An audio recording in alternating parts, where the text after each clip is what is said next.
Hello and welcome to my informal for March 13th, 2019. Right now it's about 11:40 in the PM and I got a couple things I want to talk to you guys about. I thought this Captain Marvel thing was over, but I found something pretty funny to talk about. I just got off the Geeks+Gamer and Odens movie blog live stream, and they brought up an interesting point that I'm going to leave in the comments below, the link to that particular blog livecast. And I don't have much take in this, but I think it's pretty funny, and I didn't believe how much money Captain Marvel actually costs. It's incredible. So let's just take a look here. I got a new setup here. I'm trying to do things a little bit more formally because I didn't like the way I had my other stuff set up. Didn't look right. I gotta have things a certain way. So hope you like it, and it should be more streamlined too. So let's go into the PowerPoint deck here, or whatever I'm using. And so the first thing we're going to talk about is Captain Marvel, and we're going to talk about a little bit about Tucker Carlson and the cheating scandal for the college thing. And I don't know really much what's going on with the college thing so much. I'm just going to read the article that came out this week and what's going on with that. But the details I've learned about that is pretty interesting, because the simple fact is that these people have really scammed the average blue-collar worker, and it's not cool. But we'll get to that in a second. So as far as this Captain Marvel deal, let's talk about that. So as you know, Captain Marvel did pretty well this weekend. Actually did very well. It was the 7th biggest, I think, Marvel film opening and so forth. But it was a wide release. It was open all over the place at the same time. So you're going to get a big opening weekend regardless, because of the number of theaters that it was put out there. Typically, you don't see a movie like this at a wide release internationally like this.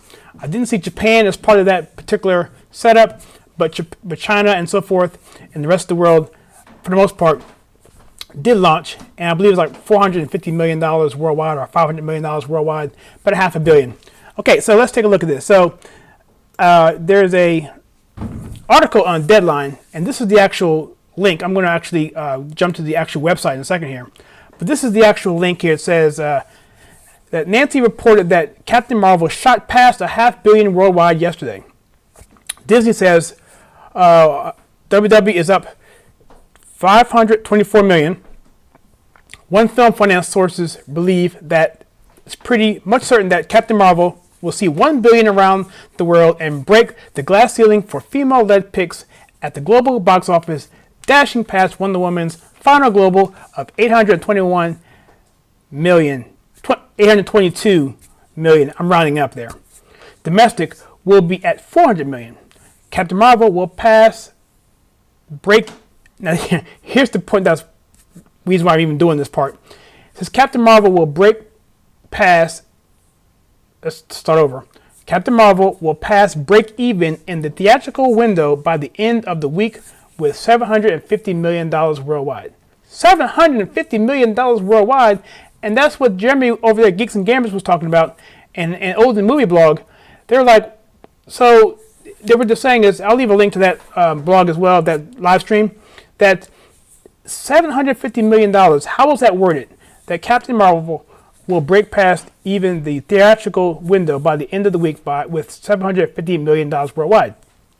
Now, we know the budget came in, I got it written down here, at roughly $153 million. That's the estimated budget that we have. And you know, typically with movies, because of the production budget is different than the marketing budget. And a lot of that stuff is hidden, based on what they pay the actors and so forth. So you don't know a lot of the details in terms of that. But what the theaters get cut in terms of their cut they get, the distributors, they get a cut, and then the marketing budget, anything they do with TV, anything else they do with Facebook ads or Twitter or whatever they do, that's all part of the marketing push.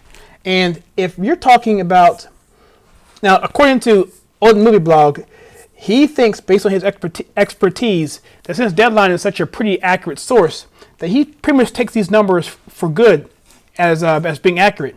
But you can read it at $750 million, but you can really pretty much say that it's anywhere in between $500 million and $750 million, which is somewhere around the budget. And so if that's the case, what that's saying is, not that this movie won't make money, because it will make money, but that if you're going to take a movie of $150 million, and then you're going to put upwards of $300 million for marketing this movie, or more, it says a couple things. One, do you have enough confidence in your film? And do you think you have the legs to go forward, because you're going to push so much money up front? You want to make sure it has legs to end up. And if you don't feel it has those legs, then maybe you're going to be a bigger push up front, which is indicative of possibly this worldwide release. Now, China is underwhelming in China. And see, China typically doesn't like SJW type movies. I mean, they just don't. They're more old school. And so they kind of rejected this. Well, I'm not saying that offhand, but typically they reject these types of movies with these types of themes.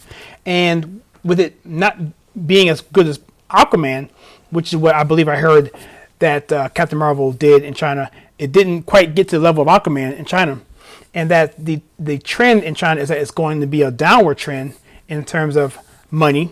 That this could be a very true thing. So I find it very funny or interesting that they have that. And I'm not rooting for it to fail, really. I just, I'm not, but I just find it very, very, very fascinating that all this stuff's going on, and there's conspiracies out the yin yang about, did Marvel pay off the studios? Did Marvel pay off Rotten Tomatoes? Do they buy a bunch of tickets for those charities that were supposed to go to the kids to go to the movies? But of course, that charity money went to the theaters, didn't go to the kids. It just went to them to go see the movie. And then, of course, you have Twitter with all these empty seat pictures that are out there. And so I'm not going to get into all that, but it is what it is. So anyway, I'll move on to my next topic here. Oh, yeah, let me jump ahead to this article here. Here it is on Deadline. And the article is Captain Marvel's cashed in on, let me see if I can get there. See that? Yeah, 14 million. This is the article you're looking for.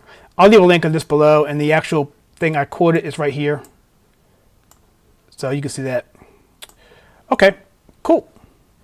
All right, so let's head on back, and I'm going to go to the next topic, and that's going to be Tucker. So Tucker Carlson, as you know, is a Fox News contributor. He has his own show. He's been around for a long time. And so over the weekend, a George Soros-funded operative called Media Matters dug up some over a decade-year-old comments that he said on a Shock Jock radio show that was, I haven't heard the comments, but I'm hearing some people saying that they're offensive. I'm taking them for that they are offensive. And so, so the Media Matters basically wants Tucker to, number one, apologize, and for Fox News to fire him, and for other people to boycott Fox to get him off the show. And so I'm not really going to get into all that per se, because there's a whole nother hypocrisy level there when you deal with people like Media Matters, because all they want to do essentially is to get people to be fearful of what they're going to say, or fearful of what they've said, to pigeonhole them and to keep them in bondage from doing anything because they got something on you. So if they can have that kind of influence, where they can find something on somebody 20 years ago, 10 years ago, whatever it is, then they can basically control that individual and have them either do what they want them to do or refrain them from doing what they don't want them to do. And that's what Tucker's saying. Tucker's saying, forget that, man. Tucker did not play that. And here he is right here. And essentially, here's the article. I got it here in Variety. So let's take a look here. I'm going to read this first part here. All right, so it says, Tucker Carlson responded Sunday night to the discovery of controversial and off-color comments he made during conversations with a radio shock jock between 2006 and 2011, urging people who wanted to know more about what he thought to watch his primetime program on Fox News Channel. So basically, Tucker said, if you want to know what I said, come watch my show. What I'm saying, he drives traffic to his show. There's the comment that says that there's no bad press. All press is good press. And then if you can spin it in a way that funnels traffic to your site or to your brand or whatever, if you can do it in such a way, then you can do that and make a lemonade. So Anyway, let's continue on. So Media Matters for America, that's the George Soros funded organization group, a liberal advocacy group, posted excerpts from various broadcasts by Bubba the Love Sponge, a popular radio host whose real name is Todd Allen Clem. During various shows, Carlson made negative, often misogynistic remarks about some celebrities and appeared to defend Warren Jeffs. Has anyone ever heard of Howard Stern? Do you know how many people have been on Howard Stern's show over the past decades he's been on? And the stuff that he said and done and had naked women on the show going through. And you want to talk about, I would love to see Media Matters go after Howard Stern and any single guest that has been on that show over the past 20 years, 30 years, however long he's been on. Because I remember when he was in DC and he was doing some crazy stuff back then. So nevertheless, but we digress. Let's continue on. So where were we? So Carlson made negative, often misogynistic remarks about some celebrities and appeared to defend Warren Jeffs, the religious leader who had been placed on the FBI most wanted fugitive list on charges he had arranged marriages between his adult male followers and underage girls. Media Matters, and this is his official statement, I believe, from Tucker Carlson. He says, "Media Matters caught me saying something naughty on a radio show more than a decade ago. Rather than express the usual ritual contrition, how about this? I'm on television every weekend, live for an hour. If you want to know what I think, you can watch." Carlson said in a statement Sunday night, "Anyone who disagrees with my views is welcome to come on and explain why." Now, this right here, this comment has set people triggered left and right. And so he actually had this, I forget the guy's name, I'm just drawing a blank, but on his show today, he had a liberal commentator come on, who has his own talk show, come on his show and talk about this situation. And Tucker basically said, look, he said, I'm not going to be a person who's going to be held down by this, because this is a situation where they're trying to control you, trying to make you do what they want you to do, and to shut you down if they don't agree with you. And he was just straight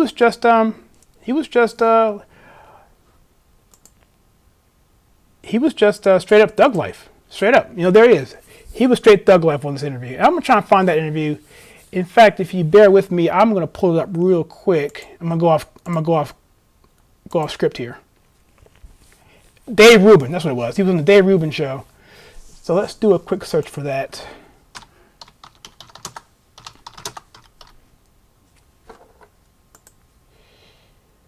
Okay, here's this interview here. I won't play it, but I'll leave a link there.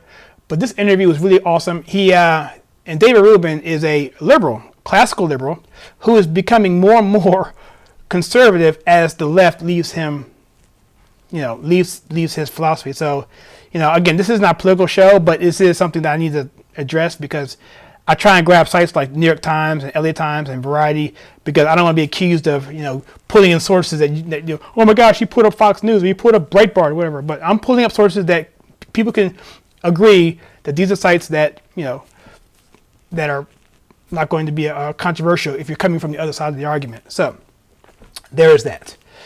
Alrighty, moving right along. So I'm kind of speeding through this. So that's that. I'm gonna leave that link down there in the comments. And what else? Okay. Next thing is the cheating scandal, and I'm gonna learn as we go on this one. I saw something on the news, basically, and I'm not sure who these actresses are, but from what I understand is we have a situation where Hollywood elites were paying universities for quid pro quo favors for their children to not only get into school, but also to get into groups in schools. So it wasn't just like, hey, my kid, whatever, he's got a C average, can he get into Princeton? Can he get in as like, or whatever, a minority scholarship or whatever, kind of whatever. We all know that stuff goes on. No big deal, right? But what I'm hearing is, and what's coming out, is that what was happening was, it was like, well, you know what, my son also, likes to get into Princeton or Georgetown or whatever. And here are the schools, by the way, that are part of that have been alleged of the cheating scandal. These are the ones right here. And there probably are more. And so it was like, hey, my kid can get into this school here, but can he also get on the rowing team? So they're actually putting them into sports groups, clubs, and things that should be earmarked for people who actually have worked to do that. And I'm also hearing that it went to the point where they're actually photoshopping people's faces on top of real athletes to get their kids in. So, if my kid, let's say he's the world chess, well, let's say he likes checkers or chess, whatever, and he's not good enough to get on the chess teams. So they find a picture of a chess player, and they put his picture on top of him at a tournament and give it to the school so that they can give him admission to not only the school but also to the chess club or to the rowing club or to whatever. And so that's what's coming out. And so I have a link here I'm going to click on. So let's take a look at this. This is from LA Times. It says College admission scandal snares actresses, CEOs, and coaches. Alleged mastermind pleads guilty. Now there was a court hearing today that I didn't get a chance to look at. So among the accused are actresses. I missed that. Let's go back. Let's pause this. All right, well, let's just go here. It says, okay, so the actors are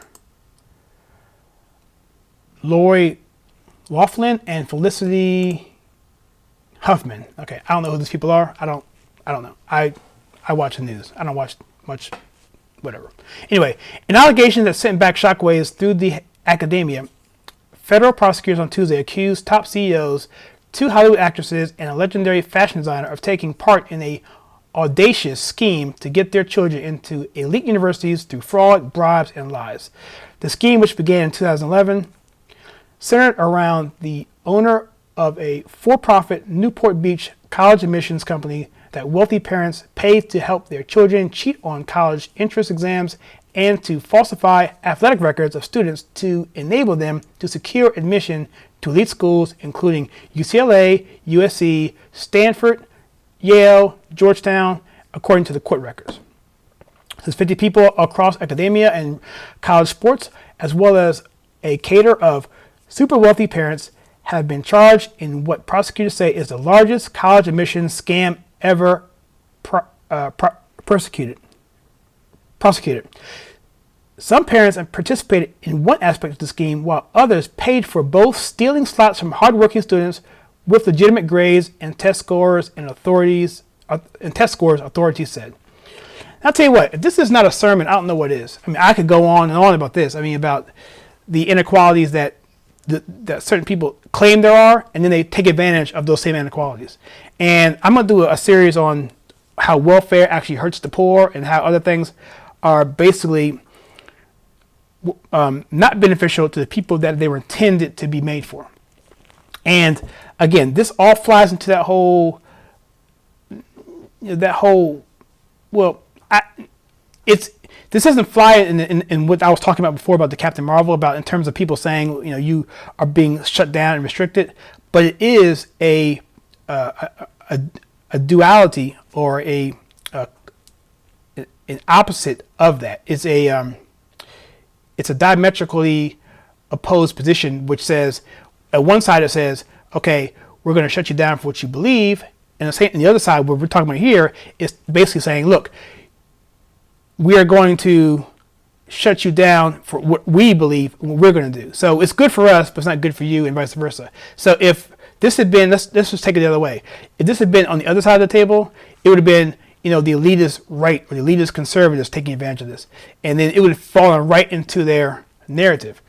In this case, it doesn't, because it's them doing it. So now they're kind of stuck, and it's hard to get out of that narrative. And that's the problem you have when you go so far to the left, because you don't understand that it's the human condition that drives bad things. Okay, whether you're a conservative or a liberal or a moderate, you're still going to do bad things because you're a human being. Going back to Tucker Carlson.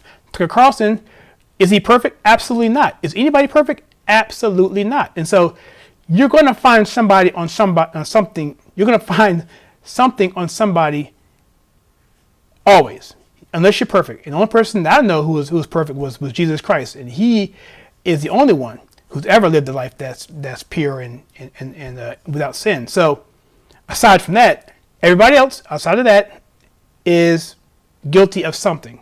And it's just a tool. If you have people behind you to push that, and if you have people that are willing to acquiesce to that and bow down and cow down to that, then you have a powder keg of a Nazi-like state of oppression where they can basically push an agenda and then prevent you from fighting against the agenda or combating the agenda because they have you pigeonholed because of what you've done in the past. And so that's one of the things this channel is all about, is exposing this kind of stuff, and we'll keep an eye on this. And right now it's 12 o'clock, and I'm going to cut this informal for March 13th over. And if you like what you hear, like and subscribe. Let me know what you think about the PowerPoint there. I'm going to do that. It's easier for me to navigate. I don't have to worry about jumping around. I can prep it. I can put the links in there, and I can just go ahead and go through and have the camera going with the articles and so forth. I like it. So if you like it too, let me know. I'd be curious to know what you think. And any suggestions you have, let me know those as well too. Okay? So as always, continue to be awesome and have a great night, and I will check you out next time.